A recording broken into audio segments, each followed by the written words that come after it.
When you're buying property in Southwest Florida, price is only part of the decision. 2 homes, same price, totally different monthly costs. We're going to break down all the fee structures today so that when you buy a home in Southwest Florida, you have 0 surprises. So many of our communities here in Southwest Florida are gated communities, and they come with fees. We will call them a lifestyle contract. You're either going to pay for convenience, amenities, predictability, beautiful communities, landscaping, or you might choose independence and a little more responsibility. The goal is alignment with how you're looking to live in Southwest Florida, how you want to live, how you want to travel, how you want to utilize your property. So let's start with HOAs. So many of our communities here are within homeowners associations. So what does that mean? That means that you've got some rules and regulations, deed restrictions that cover and encompass the entire community. It can be things like, are you allowed to have a fence? What are the rental restrictions? Is there a size or breed restriction on your kind of pets? So many different things. And with those association fees usually come a few things. Standard of what the community looks like. One of the things that we were constantly drawn to when we came to visit my mom and dad here in Southwest Florida was how beautiful everything looked. We would get off the airplane, leaving cold Illinois, and we'd come outside into sunshine. And as soon as we drove into the Coconut Point area called the Brooks, where they were living, it was like a whole different world.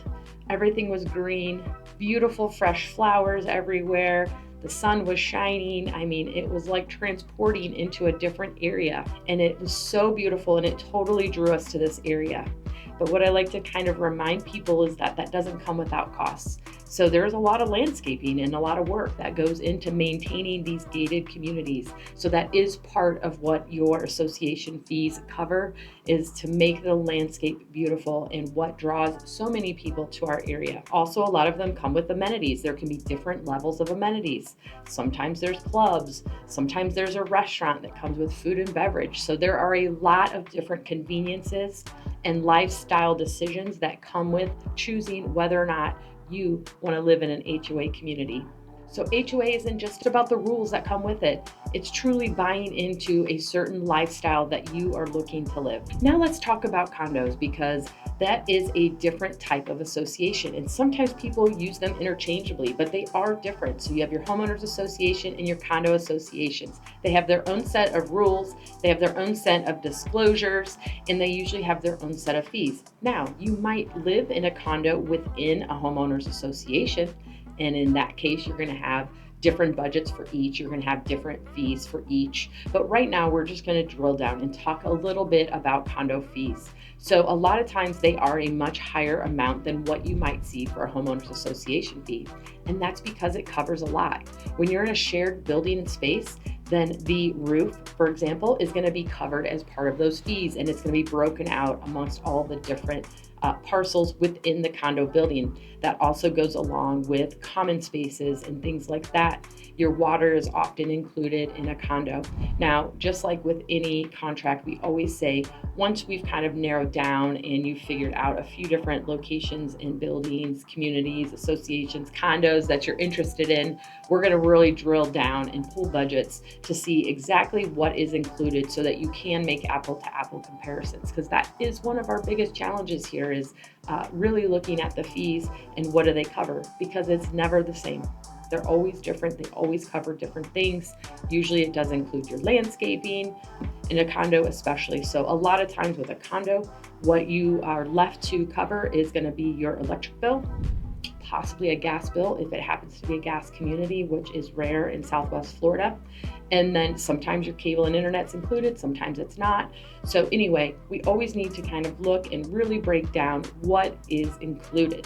So a lot of times the question that we'll get is, oh my gosh, why are those fees so high? And that's okay, because I know the numbers can sometimes be shocking, but really what we need to be asking is what all is included in that fee, so that you know where you're not having to pay it somewhere else. And let's not forget, there also is a convenience that comes with living in a condo. It is a lot less maintenance. So if you're looking to lock and leave, it might be a great option for you. Now, condo ownership in Florida has changed, and you've probably heard about it on the news. You've maybe watched some of our videos. We talk about it a lot, but there is a lot of new legislation that has been put into place in the last couple of years that is impacting condos.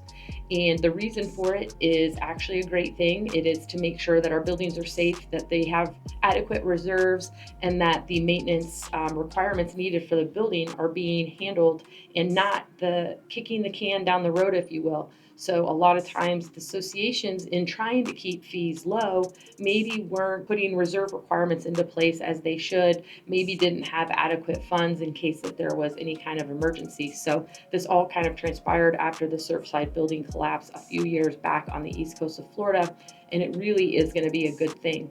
Right now, it's still a little painful because all of the buildings that are impacted have to go through and have a big engineering study done. They have to look at the building and what all needs to have reserves, and then what amount, how much life is remaining. So there's all these reports that are now put into place.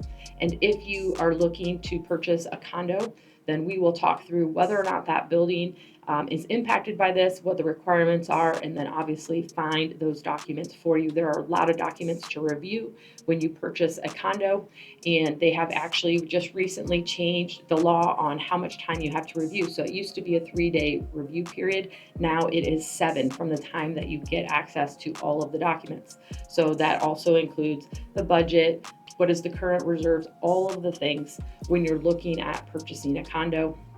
Not all condo buildings are affected. It's 3 stories or higher. And then I think it's also the second piece is within 5 miles of the coast, and then at a certain age. So if it's a newer condo building you're looking at, it might not be impacted. If you're looking at a building that's just 2 stories tall, it might not be impacted. But if you have questions on any condos, if you're keeping your eye on something, you want to understand how their reserves look, have they done their required studies? Where do they stand? We're happy to get that information for you and talk a little further about that with you. The next one that is not as common outside of Florida, well, that I'm familiar with, I feel like this is the only place we've ever lived, as it is, we have CDDs, which stand for the Community Development District. This is the infrastructure that goes in with the developer when the community is being developed.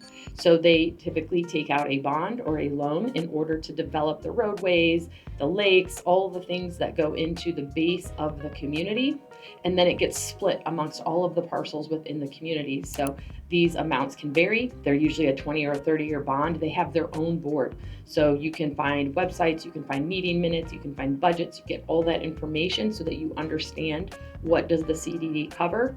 And then there is a bond repayment portion, and then there is a operating and maintenance portion to that fee.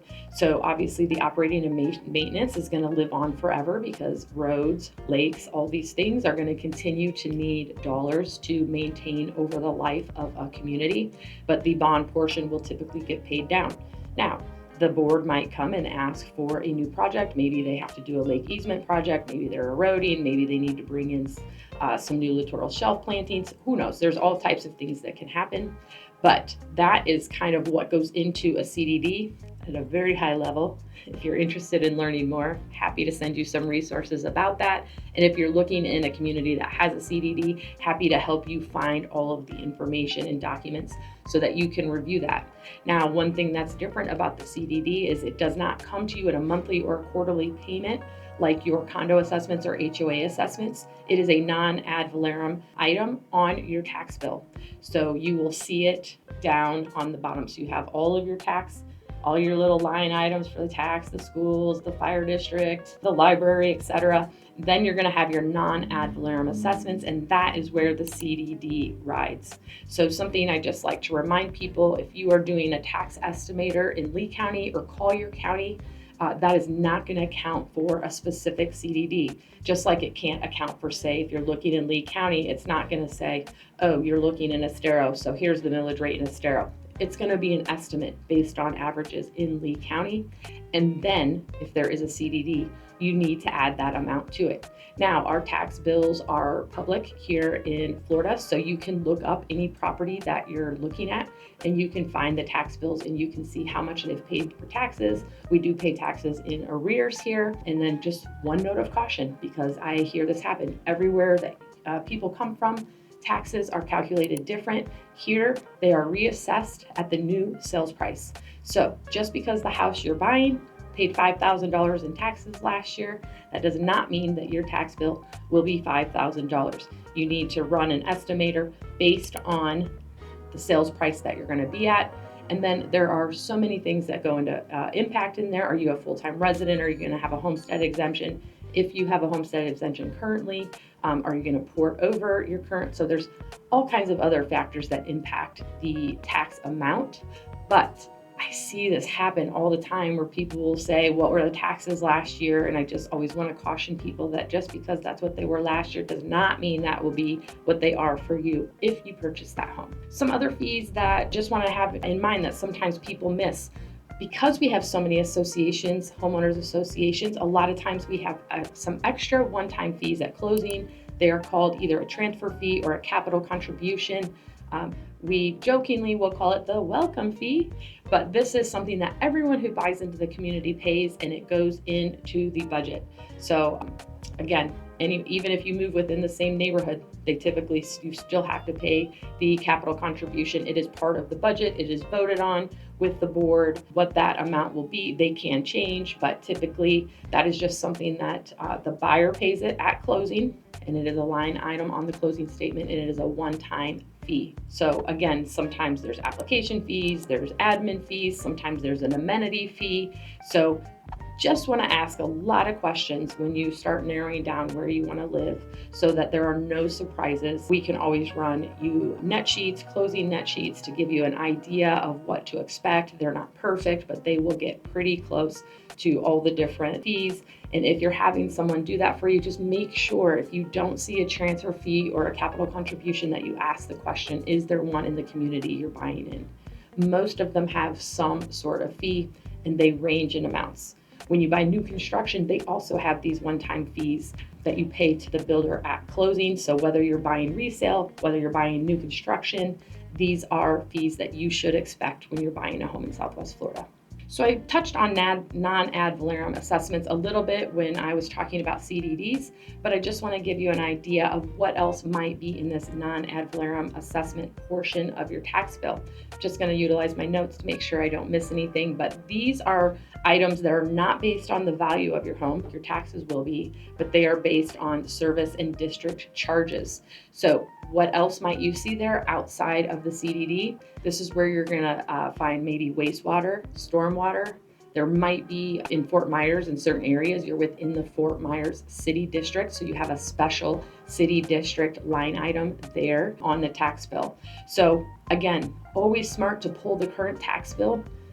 While the tax amount is going to change based on what your sales price is, you are going to see what are all the items that are rolling up into that tax bill, including the non-ad valorem assessments. So you get all these documents when you buy in a homeowners association or a condo association, and how do you really know what to look for? Some people say, oh, I just want low fees. Well, that doesn't always equal good.